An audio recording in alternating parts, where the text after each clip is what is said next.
Hi guys, it's the Dravenator here, finally with another video showing a car off. I finally got a new one. Hopefully it'll be my forever car, but no guarantees on that. I'm sorry if the video quality's not too good. I've got a new phone, an HTC Desire, and it's a good phone, but I've not quite used the camera too much yet. I wanted to start off by saying that, of course, this is a different car. I think the last one I showed you guys was the '88 Ranger, which I never ended up getting a title for, so I traded for a '93 Ranger. And that '93 Ranger lasted me for quite a while, but then I traded it off and I got a 1981 Cordoba. And this Cordoba was a pretty nice car. It was perfect body-wise, but it had an issue with the head gasket, and I had to replace it. And by the time I was done replacing that head gasket, I was just done with that car. So I traded it, as I almost fall down the hill. So I traded it off, and I got a, let's see, what did I get? A 2003 Lincoln Town Car. And that was a good car. I really love that car. But it had a lot of electrical issues, and as you know, Lincolns are purely electrical cars, so I ended up trading that off, and I got a 1998 Ford Explorer and a 2000 Ford Taurus for it. But the Taurus ended up not being a good car. It needed the speedometer worked on, it needed a new cluster as a result, and it needed both rear struts, but the strut bolts were broken off. So I canceled that and sold that. And then the Explorer I drove for a little while, but then it started springing up leaks everywhere. So I ended up selling that as well. And my parents were nice enough to buy me this Buick Century.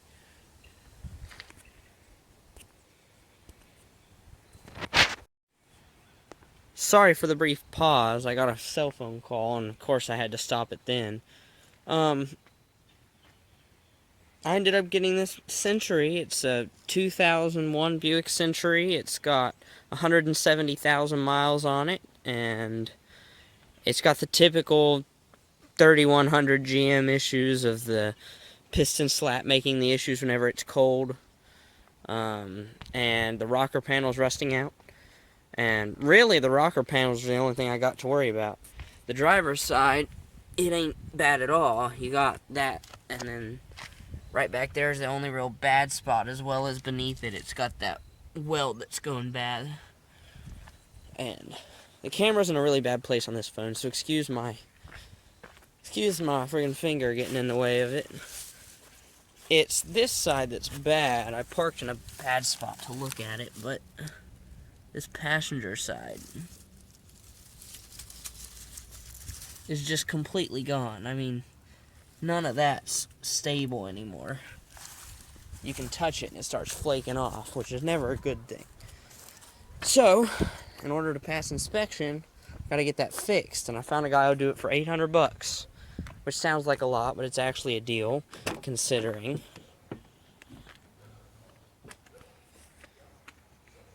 It's a custom trim level, so it's not the top of the line, but I think it's pretty decent enough for my purposes. Got the door lock there, basic controls, all the windows work. It's got the rear windows that only go down to about there. Let me get the key out. It's got a key fob, which is nice. My Explorer had one, and the Lincoln, of course, had one. The only issue I've had with this car so far is the odometer and the lights going out on that odometer and all that. So I had to replace the resistors on that, which is the typical issue with these Buicks. It's got power seats for the driver, and I'm not 100% sure. I think the passenger's power as well. And it's got auto lights. I don't really like these auto lights because you can't really turn them off at any point, and they take forever to shut off on their own. Got the little Buick Motor Division insignia there. Got a steering wheel cover on it because it's, well, I don't know if you can actually see that, but it's kind of tore up underneath, so I didn't worry about taking that off. There's the instrument cluster. Let me start it up for you.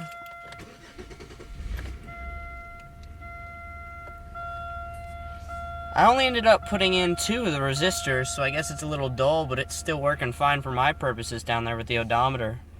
And there's no lights on, except for the seatbelt light, because I don't have my seatbelt on, but I mean, that's nothing major. You can kind of hear the ticking. It only really does it on a cold start. Factory radio. It works pretty well. I mean, it's not impressive, really. You can definitely hear where the speakers need replaced because they're kind of old and dry rotted. It's got working AC. It's got the dual climate zones, so you can adjust it whatever you want for each side independently. I usually keep them set at the same thing just because I don't have any passengers in this car. Glove box. It's got the owner's manual with it, which I thought was a very nice touch, and it's got the trunk button right there. Century Custom. I cleaned up the dashboard. It's got nothing wrong with it. Nothing wrong at all. It's got the center armrest that folds up to create another seat. Little storage compartment in there with a bunch of receipts and my U-Scan. I bought one of these Actron U-Scan things, and it's a very handy device, actually.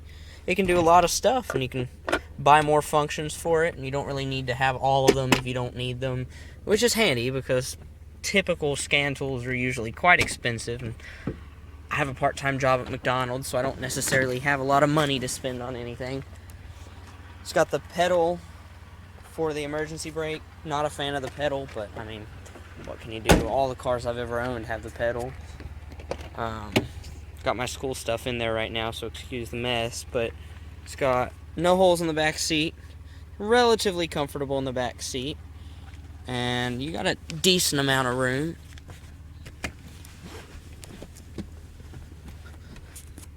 I mean, I've got the seat up where I normally have it when I drive, and I got plenty of leg space. It's got a good headliner on it.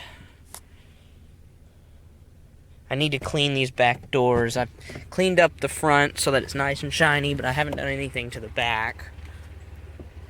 Let me reach in here, open up the trunk.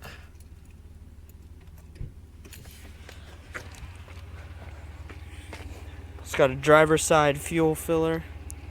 I need to clean that up. I'm trying to manually focus my phone while recording, so sorry if it's not always the best. These rear taillights, it tends to get water in them. Both of these work, but then this one only has the one that works. But the brakes all still work, and that brake light also works.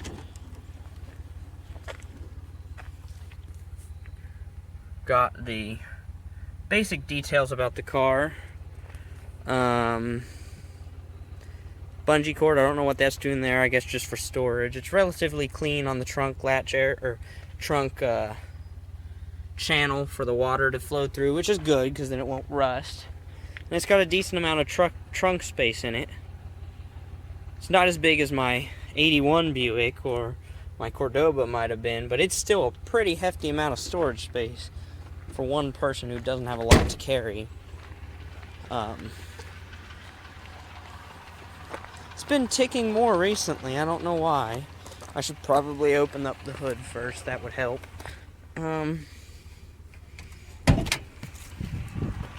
Yeah, I'm mainly doing these video logs for my own sake, but if somebody watches them and gets enjoyment out of them or finds some information they were curious about, then that's all the better. 3100 sequential fuel injection. Most infamous engine by GM, but it's still running despite the clacking. And I just need something that runs so it works for my purposes.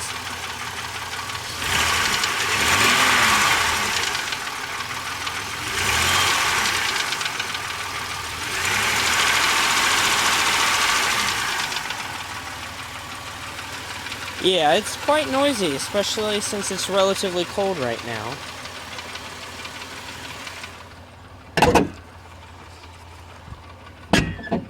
Come on. Didn't shut all the way.